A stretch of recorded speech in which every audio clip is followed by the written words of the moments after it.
지금부터 140년 전 언더우드라는 미국 청년 선교사는 조선 땅에 발을 디딘 후 얼마 후에 이렇게 탄식했습니다. 하나님, 이 어둡고 추운 절망과 탄식뿐인 조선 땅에 도무지 미래가 보이지 않습니다. 온갖 불신과 우상 숭배뿐 아니라 조정과 백성들이 부패되었고 너무 무섭습니다. 그런데 이 절망의 땅에 왜 저를 옮겨다 심으셨습니까? 도무지 소망이 보이지 않습니다. 근데 만약 이때 청년 언더우드가 이렇게 절망하고 탄식하다가 고국으로 돌아갔다면 조선은 어떻게 되었을까요? 감사하게도 그를 비롯해서 그 이후에 최근의 일까지 4대에 이르러서 140년이 지난 지금까지도 언더우드 가문은 한국에서 병원과 학교와 교회를 통해서 수많은 생명이 살아나는 생명수를 흐르는 운동을 계속하고 있습니다. 오늘 우리가 모인 이곳의 예배를 통해서도 하나님은 생명수가 흐르게 했던 것입니다. 예전에 주계장막이라 불렸던 곳은 중국인데 그곳에 최초로 선교의 문을 연 사람이 바로 허드슨 테일러입니다. 안타깝게도 허드슨 테일러는 중국 사역 중에 사랑하는 두 자녀를 잃었습니다. 그리고 얼마 후에는 그의 아내까지 천국으로 떠나보냈습니다. 그때의 심정을 어떻게 표현할 수 있을까요? 그러나 그때 그는 이런 놀라운 신앙의 간증을 하며 일어납니다. 그날 밤 나는 밤에 홀로 남아 꼼짝도 하지 않은 채 괴로운 시간을 보냈습니다. 도저히 견딜 수가 없었습니다. 죽은 아내에 대한 그리움과 아이들에 대한 생각은 나를 절망의 나락으로 이끌어갔습니다. 근데 그날 밤 주님이 나를 어루만지면서 이렇게 말씀하셨습니다. 내가 주는 물을 마시는 자는 영원히 목마르지 아니하리라. 놀랍게도 나는 주님이 주시는 그 생명수를 마시는 그 순간부터 모든 갈증이 사라졌으며 또 그 이후에도 매 순간 고뇌와 갈증이 올 때마다 주님은 간절히 찾음으로 주님 주시는 생명수로 말미암아 회복되었고 이겨내게 되었습니다. 성도 여러분, 이 생명수는 언더우드 선교사 가문뿐 아니라 허드슨 테일러 그를 통해서만이 아니라 지금도 매 순간 주님을 찾고 가까이 하는 우리 모두에게 주신 주님의 약속이고 우리를 통해서 흘러야 될 생명의 은혜인 것입니다. 요한복음 7장 37 이후에 예수님은 이렇게 약속하십니다. 명절 끝날에 예수께서 서서 외쳐 이르시되 누구든지 목마르거든 내게로 와서 마셔라. 나를 믿는 자는 성경에 이른 것 같이 그 배에서 생수의 강이 흘러나오게 하리라. 이 약속은 지금도 하나님을 간절히 찾는 자들을 통해서 그 가정과 교회를 통해서 계속 이어지고 있습니다. 오늘 본문은 우리에게 잘 알려진 선지자 에스겔이 본 환상 이야기입니다. 곧 지금부터 2600년 전, 정확하게는 BC 592년 4월 5일입니다. 바벨론에 의하여 유다 왕국이 무너지고 따라서 나라의 미래가 어둡고 절망의 상황인 때 바벨론 포로로 잡혀왔던 청년 에스겔이 기도 중에 환상을 본 내용입니다. 바로 그것은 성전으로부터 흘러나오는 물이 사방으로 흐르다가 모든 걸 회복하고 소생시키는 소망을 본 것입니다. 그 생명수는 죽은 바다와 강가에 이르러 생명들과 생물들을 일으켰고 나무와 바닷물까지 살아나게 하였고 그것으로 인해 사람들까지 다시 돌아오게 하는 역사를 이룹니다. 이것은 복음으로 충만해지고 완성되어질 하나님 나라에 대한 궁극적인 소망을 말한 것이고 동시에 이스라엘 회복을 예언했던 소망의 메시지였습니다. 궁극적으로는 누굽니까? 장차 오실 예수 그리스도를 통해서 그 보혈로 말미암아 만들어질 복음으로 만들어질 생명 회복의 하나님 나라를 상징하고 있습니다. 그렇다면 본문 들어가서요. 에스겔이 본 환상이 오늘 우리에게 주는 영적 교훈은 무엇인가요? 첫 번째 한번 여러분의 입술로 한번 읽어볼까요? 시작. 이 생명수는 오늘도 주님의 교회를 통해 흘러나와야 합니다. 47장의 1절과 2절 12절만 보겠습니다. 성전 문에 이르니 성전의 앞면이 동쪽을 향했는데 그 문지방 밑에서 물이 나와 동쪽으로 흐르다가 성전 오른쪽 제단 남쪽으로 흘러내리더라. 2절에 보니까요. 또 나를 데리고 북문으로 나가서 바깥길로 꺾여 동쪽을 향한 바깥문에 이르시기로 본즉 물이 오른쪽에서 스며 나오더라. 성전에서 계속 물이 스며 나옵니다. 그리고 마지막 12절에 보니까 강 좌우가에는 각종 먹을 과실나무가 자라서 그 잎이 시들지 아니했습니다. 성전에서 나온 물 때문에 열매가 끊이지 아니했습니다. 달마다 새 열매가 맺혔습니다. 그 물이 성소를 통하여 나옵니다. 이게 이제 중요합니다. 그 물이 어디서부터 나왔는가? 오늘 우리는 이 성경을 통해서요, 물이 흘러나오는 장소를 봐야 됩니다. 바로 성전입니다. 여기서 물은 뭘 상징합니까? 물은 생명 회복의 주체로서 신약에 와서는 예수님의 죽으심과 부활로 말미암아 완성되어진 복음을 말합니다. 그 복음으로 교회와 온 세상을 회복하는 성령의 능력을 말하기도 합니다. 그렇다면 묻겠습니다. 이 복음의 주체가 누구시죠? 그리고 이 성령의 능력은 결국 누구의 능력이죠? 예수 그리스도입니다. 결국 예수 그리스도, 그가 주신 복음, 그리고 그분의 영이신 성령의 능력, 그리고 주님이 십자가에서 흘리신 모든 것을 사하고 모든 것을 완전하게 만드실 구속하실 보혈을 상징하고 있습니다. 이 물이. 근데 이 물이 바로 성전으로부터 흘러나왔다는 사실입니다. 물론 예수님의 십자가 사건 때 성전의 휘장이 위로부터 아래로 찢어지면서 눈에 보이는 구약의 성전은 사라졌습니다. 그런데 주님의 몸이면서 복음을 맡겨주신 또 진리의 영인 성령이 주인 되어서 통치하는 교회 공동체인 성전은 여전히 우리 가운데 존재한다는 겁니다. 곧 성령의 임재하심으로 성전된 주의 자녀들이 모여서 예배하는 이곳, 마지막 날까지 주님의 지상 최대 명령을 담당해야 될 이 교회 공동체에 주님은 성전된 물을, 성전의 물을 계속 흘려보내셨다는 겁니다. 이게 매우 중요한 구절이 있는데요, 마태복음 16장을 보겠습니다. 늘 봤던 구절인데요, 또 내게 이르노니 너는 베드로라. 캐톨릭에서는 이 대부분 강조점을 베드로에게 둡니다. 이 베드로가 축복받은 것이다, 아니오시다. 너는 베드로라. 원래 이 말은 너는 깨어지기 쉬운 사람이다 라는 뜻이죠. 내가 이 반석 위에 네가 고백했던 반석이 뭡니까? 여러분, 베드로가 주는 그리스도시요 살아계신 하나님의 아들, 누구 고백했습니까? 반석이신 누굴 고백한 거예요? 예수 그리스도. 그러니까 이 예수 그리스도라는 반석, 복음 위에 내가 내 교회를 세우리니 음부의 권세가 이기지 못하리라. 그러니까 세상의 죄로 말미암아 혼탁해진 이 세상의 모든 권세를 이길 수 있는 능력을 교회에 주시겠다는 겁니다. 그게 뭡니까? 19절입니다. 내가 천국 열쇠를 내게 주겠다. 그러니까 베드로가 중요한 게 아니라 누가 중요한 거예요? 예수 그리스도가 주신 천국 열쇠가 중요하다는 겁니다. 천국 열쇠가 어떤 겁니까? 땅에서 매면 매이고 땅에서 풀면 하늘에서도 매이고 풀 수 있는 열쇠를 주신 것이 중요합니다. 어디에? 교회에. 이게 굉장히 중요합니다. 이 내용이 어떤 내용인가 몰랐었는데요, 사도 요한은 예수님의 부활 사건 이후에 구원을 완성하신 다음에 예수님의 어떤 행적을 통해서 이렇게 다시 재해석해 줍니다. 이 요한이 참 대단한 사람입니다. 요한복음 20장을 보겠습니다. 예수께서 또 이르시되 너희에게 평강이 있을지어다. 아버지께서 나를 보내신 것 같이 나도 너희를 보내노라. 그러면서 이 말씀을 하시고 그들을 향해서 후 하고 숨을 내쉬면서 성령을 받으라고 했습니다. 하나님의 생명을, 성령을 받게 했던 이유가 있습니다. 23절, 너희가 누구의 죄든지 사하면 사하실 것이요 누구의 죄든지 그대로 두면 그대로 있으리라. 이 마지막 줄 보니까 뭐예요? 천국 열쇠의 역할이 나오는 거예요. 하나님이 교회에 맡기신 열쇠가요, 사람들의 죄를 풀어줄 수 있는, 죄의 문제를 해결하고 구원할 수 있는 능력을 주셨다는 겁니다. 교회에 주신 생명을 통해서.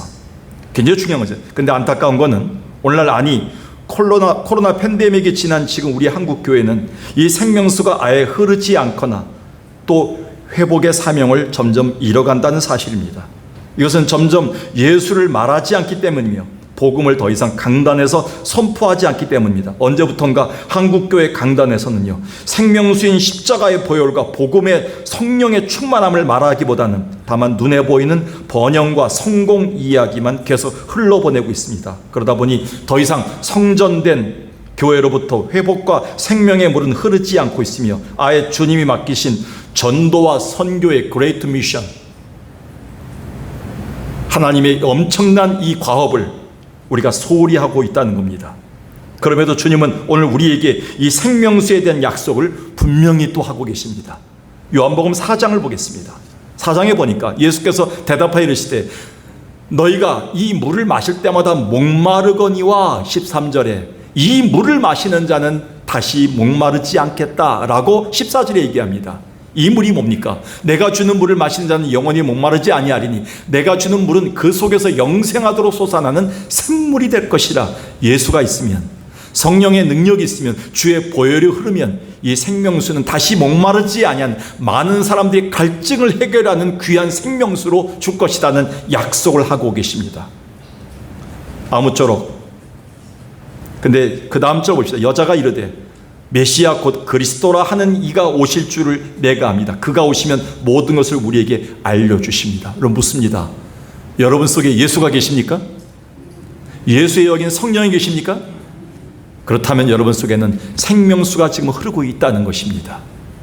아무쪼록 이번 수요일에 파송되는 일본 단기 선교팀을 통해서 그동안 닫혀 있었던 생명수의 문이 주님의 성전인 우리 교회를 통해서 다시 열리고 선포되어지기를, 그래서 일본 땅에 그리스도의 푸른 계절이 온 소망을 품기를 주의 이름으로 간절히 축원합니다. 우리 모든 걸 살리는 생명수가 성전인 우리 교회를 통해서 계속 흘러나가는 기회가 되길 주의 이름으로 축원합니다. 두 번째요, 에스겔이 본 환상의 두 번째 교훈은 무엇일까요? 읽어볼까요? 시작. 이 생명수가 주는 회복의 은혜는 먼저 우리가 체험해야 합니다. 환상 이야기입니다. 환상의 내용입니다. 성전에서 흘러내리는 물은 천사가 에스겔을 데리고 와서 천척쯤 측량했습니다. 천척이 얼마나 되는가? 많은 구구 사람들이 생각이 여러 구구합니다. 그런데 그 내용을 자세히 보면 천척은 대부분 500m가량을 얘기합니다. 500m가량 물을 측량했는데 물이 어디까지 올라가냐면 에스겔의 발목까지 차올랐습니다. 자, 47장 3절부터 보겠습니다. 처음에 1천척을 천사가 측량하니까 물이 에스겔의 발목까지 이뤘습니다. 두 번째 물을 측량하니까 물이 무릎에까지 올라갔습니다. 세 번째 물을 또 천척을 측량하니까 물이 허리에까지 올라갔습니다. 그리고 다시 물을 다시 측량하니까요, 물이 마지막 네 번째 뭐냐면 헤엄칠 만한 강물이 되었습니다. 그러니까 거기에 키를 넘어선 거지요.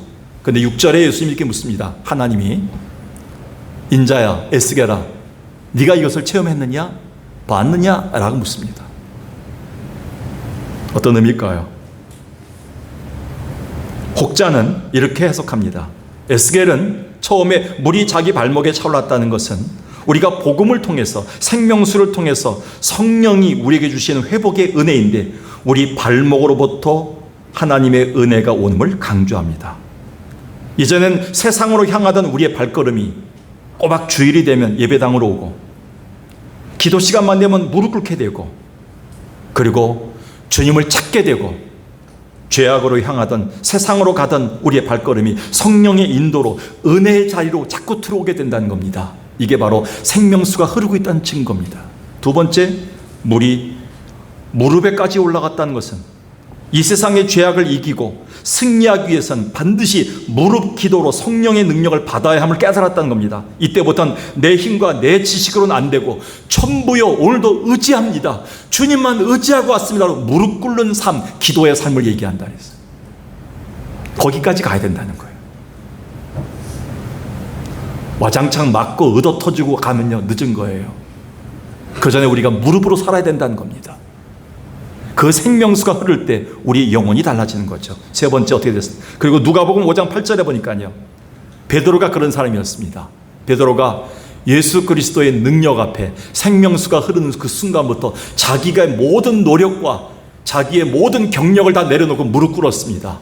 예수의 무릎 아래 엎드려 이르되 주여 나를 떠나서 나는 죄인입니다. 그제서야 생명수가 흐르기 시작한 거예요. 세 번째는요, 에스겔이 물이 허리에까지 차올랐습니다. 복음과 성령의 생명수가 그에게 성숙한 인격으로 만들어서 그렇게도 굽혀지지 않던 허리가 굽혀지면서 성도들을 겸손하게 대하고 성숙함으로 대하고 순종으로 대하고 성도들 앞에 엎드리는 자세로 그들을 섬기는 봉사의 사람으로 변하고 있는 거예요. 여러분, 아무나 허리가 굽혀지지 않아요. 제가 군대에서 열심히 전도했던 사람인데요, 어느 날 사단장이 와갖고, 사단장이 별 2개인데요, 까만 안경 끼고 이런 지휘봉 갖고 와서 탁 다 군합바를 위에 올려놓고 예배를 드리더라고요. 거기에 군 목사님께서 중령인데 설교하다가 내려오니까 툭툭 치면서 야 오늘 저녁 때 내가 간증할 테니까 오늘 저녁 때 내가 간증할 테니까 더 준비시켜. 예배 시간에 반말하고요. 예배 시간에 쥐봉 흔들고요. 아직도 거기서 사단장이더라고요. 제가 그때 한국 교회가 이렇게까지 타락하면 안 된다는 생각을 했어요. 세월이 흐를수록, 신앙생활이 흐를수록 생명수가 우리의 허리까지 차올라야지만 우리는 겸손할 수 있어요. 엎드릴 수 있어요. 그 신앙이 진정한 사람이에요. 마지막으로 에스겔의 머리까지 물이 올랐습니다. 다 아시겠죠? 생명수가 내 강에 내 온몸을 채우고 우리 가정을 전부 채울 때, 물이 바다를 덮을 때 충만하게 된 은혜, 내 인격과 삶을 온전히 주장하는 성령 충만의 삶을 그가 경험한 겁니다. 다시 한번 6절을 보겠습니다. 그런 다음에 하나님은 천사를 통해서 에스겔에게 이렇게 묻습니다. 에스겔아, 내가 이것을 보았느냐? 여기에 보았느냐가 히브리어로 라입니다. 라. 체험적 동사, 경험적 동사입니다. 네가 이것을 다 체험하고 왔느냐? 이 질문이 굉장히 중요합니다. 왜 그럴까요?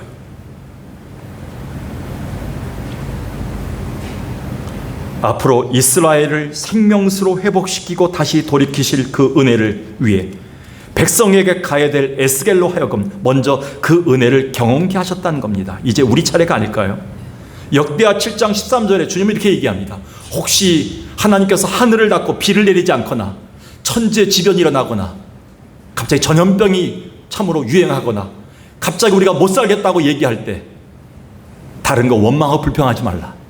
오로지 14절에 내 이름으로 일컫는 하나님의 백성들이 먼저 그들의 악한 길에서 떠나야 된다. 스스로 낮추고 겸손하게 기도해서 주님의 얼굴을 구하는 삶이 되면 내가 하늘에서 듣고 그들의 죄를 사하고 그들의 땅을 어떻게 한다고요? 고칠 것이다. 순서는요, 우리가 먼저 생명수를 체험하고 변해야 돼요. 내 발목이 변해야 돼요. 내 무릎이 변해야 돼요. 허리까지 물이 차야 돼요. 그리고 내 온몸을 성령이 인도해서 이제는 주님의 은혜 속에 성령 충만해야지만 우리가 세상을 향해 나갈 수 있는 그런 원리를 주셨다는 거 우리에게. 그런데 가장 안타까운 거는요, 이 생명수가 흐르고 넘쳐 치유되고 회복되고 변화되어지는 은혜를 미처 먼저 체험하지 못한 자들이 버젓이 목회자가 되고요, 또 중직자가 되고요, 전도자나 선교사가 되어 세상 속으로 보내주고 있다는 겁니다. 이게 가장 큰 위기입니다. 오늘날의 신학교 위기는 신학생이 줄어들어서가 아니에요. 재정이 없는 게 위기가 아니에요. 교회의 위기는 어떤 위기입니까? 생명수가 흘러서 발목이 변하고 무릎이 변하고 허리가 변하고 온 인생이 변하는 체험을 하지 않은 자들이 목회한다는 거예요. 그런 사람들이 교회를 운영한다는 거예요.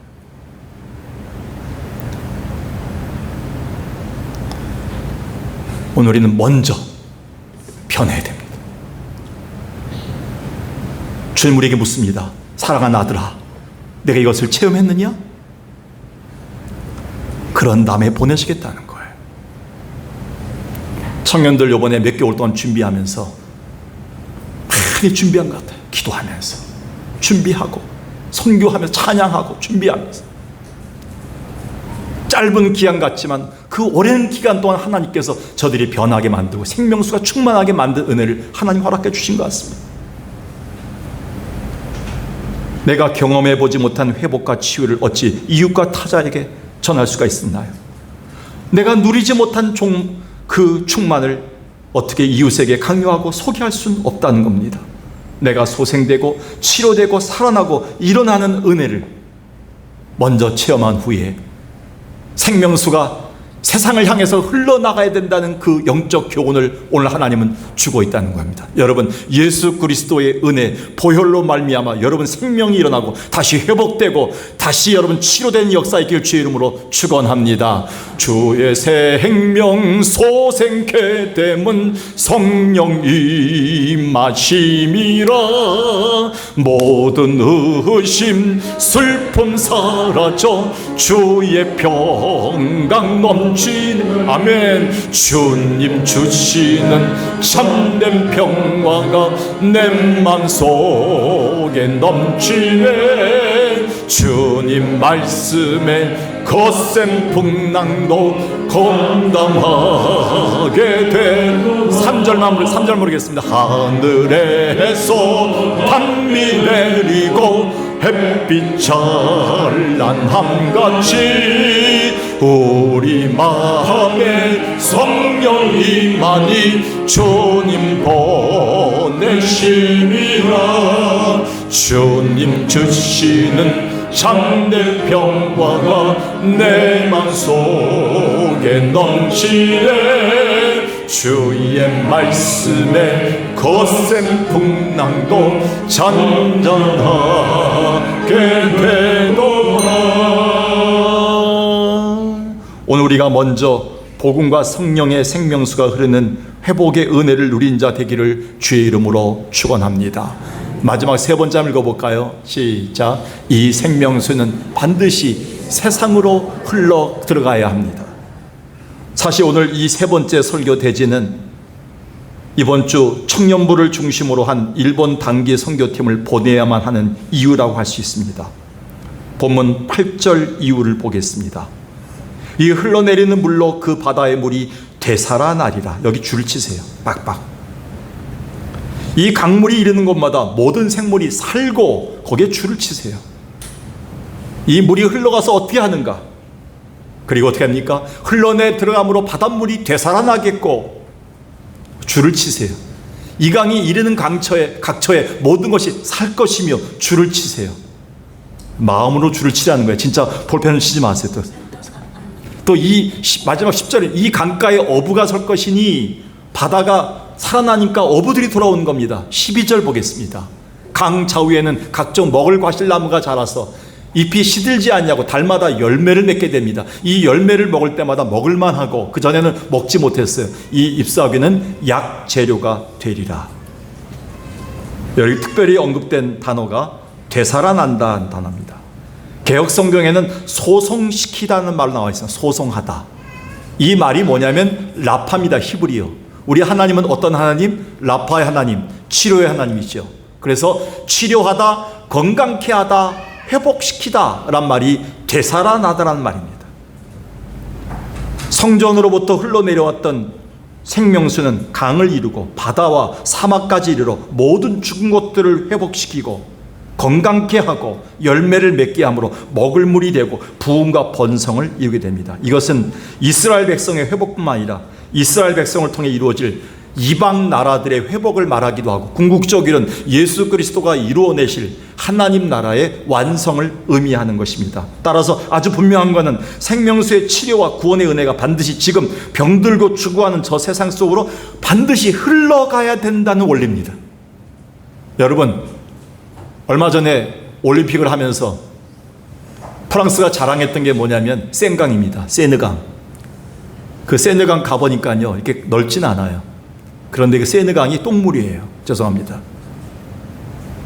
그걸 천문학적인 돈을 들여갖고요, 그 강을 정화시켰습니다. 그런데 그날 또 비가 와갖고요, 똥물이 흘렀습니다. 거기서 철인 3종 경기를 하던 선수들이 또 토해내고 그 물이 또 수질이 약화돼 갖고요, 들어갈 수가 없습니다. 왜 그럴까요? 아시다시피요, 프랑스에는 화장실이 없는 문화입니다. 옛날부터 수백 년 동안 이어왔던 그 똥과 각종 배설물들이 전부 땅속에 스며들었고요, 오죽하면 그들이 하이힐을 만들었겠어요. 하이힐을 만들었던 원천이 발로 거기서 나왔지 않습니까? 안 밟고 다니려고. 그런데요, 나가는 물이 없어요. 그 물이 돌고 돌아갔고요, 순환돼 갖고 다른 데로 가지 않습니다. 흘러가지 않습니다. 그 강을 정화해도 되지 않는 거예요. 고인물은요, 웅덩이 물은요, 썩게 돼 있는 거예요.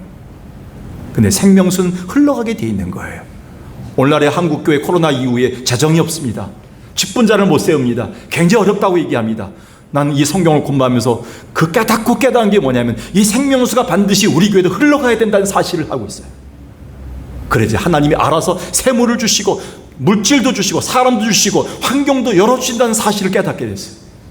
그 물길을 바로 청년부를 중심으로 한 일본 단기 선교팀이 튼다는 사실 앞에 너무 감사했어요. 이 말씀을 준비하면서 다시 생각하게 됩니다. 여러분, 얼마 전에 영상을 봤겠지만 일본 사람들에게 예수를 전하면요, 예수를 몰라요. 우리는 전하면 대부분 알아요. 도망다니기도 합니다. 그런데요, 일본 사람들은 예수란 말 자체 모릅니다. 성탄절도 없어요. 그래갖고요. 일본 인구가 얼마인지 아십니까? 2023년 통계로 1억 2,400만입니다. 대부분이 불교가 토착화된 종교인 신도를 믿고 있습니다. 신도이즘. 그래서 그들이 흔히 말하기를 이렇게 얘기합니다. 일본인은 태어날 때는 신사에서 축하해주고 결혼식은 어디에서 합니까? 꼭 교회 가서 해요. 일본 사람들. 그리고 죽어서는 어디 가요? 절에 묻힙니다. 하나님도 헷갈릴 것 같아요. 얘가 어디가 있나? 일본인은 태어날 때는 신사에서 축하하고 결혼식은 교회에서 하고 죽어서는 절에 묻힌다고 그렇게 얘기합니다. 복합적인 종교죠. 관심이 없죠. 예수에 대해서 무관심하죠. 절대적인 신앙이 없죠. 이미 16세기부터 수많은 선교사들이 들어와서 복음을 전하다가 목 잘림을 당했던 순교가 가장 많은 땅이 일본입니다. 그런데 아직까지 1%, 100만 명 정도만이 기독교입니다. 복음의 불모지입니다. 너무 안타깝습니다. 더 분명한 건 오늘 말씀처럼 언젠가 예수의 생명수가 그들 속에 제대로 흐르게 된다면 선교사들이 뿌렸던, 우리 청년들을 중심으로 한 선교팀이 가서 뿌렸던 자그마한 씨앗들이 그 생명수가 그 땅에도 회복과 치유와 영혼들을 다시 돌아오게 하는 역사를 주실 줄로 믿습니다. 하박국은 2700년 전에 이렇게 그 이상을 봤습니다. 물이 바다를 덮는 것처럼 여호와의 영광을 인정하는 그 일본 땅이 될 것이다. 지금은 불모지지만 물이 바다를 덮는 것처럼 하나님의 영광을 인정하는 땅이 될 것이다. 그리고 요엘은 이걸 봤어요. 내가 내 영인 생명수를 저에게 보낼 텐데, 부어줄 텐데 자녀들이 장래일을 말할 것이며 늙은이는 꿈을 꿀 것이며 너희 젊은이는 이상을 볼 것이다. 놀라운 하나님의 그 소망을 보게 됐죠. 코로나 팬데믹 이후 우리는 많은 것이 정체되어 있다고 합니다. 근데 주인 되신 주님이 이 말씀을 통해서 우리에게 말씀하고 계십니다. 일본이든 한국이든 우리 이 지역이든 이 생명수가 다시 흘러가야 된다는 것을 우리에게 강하게 말씀하고 있습니다. 아무쪼록 이번 청년부를 중심으로 한 일본 선교팀이 나가서 막혔던 우리의 생명수 물을 틀 수 있는 일본 땅에 귀한 생명을 심을 수 있는 기회가 되기를 주의 이름으로 간절히 축원합니다. 말씀을 정리합니다. 오늘 말씀이 보는 에스겔이 본 환상이 오늘 우리에게 주는 교훈은 무엇일까요? 첫 번째, 이 생명수는 오늘도 주님의 교회를 통해서 계속 흘러나와야 된다는 겁니다. 이 생명수가 주는 회복의 은혜는 우리가 먼저 체험해야 된다는 겁니다. 이 생명수는 반드시 어디로? 세상으로 흘러가야 한다는 것입니다. 이 놀라운 생명수의 은혜를 가지고 승리하는 여러분 되기를 주의 이름으로, 회복되는 여러분 되기를 주의 이름으로 간절히 축원합니다.